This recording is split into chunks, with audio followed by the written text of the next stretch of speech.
मी old school ती Gen Z ती city वाली आणि मी देसी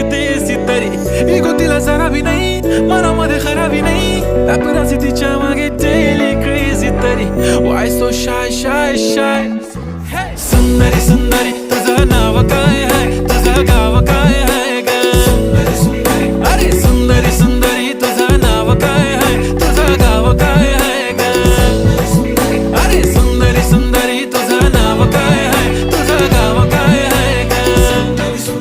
ती ओजी एकदम फाईन आहे आणि थोडीशी डिवाइन आहे कशी लाजते बघून आयना आणि चेहऱ्यावरती शाईन आहे खानदानी ग्रॅटिट्यूड ॲटिट्यूड पुरा एशियाना चौथं किलं स्टाईल केलं मूड तिच्या समोर फिक्क गोल्ड आहे बोलायला पक्की बोल्ड आहे खरंच खूपच सुंदर आहे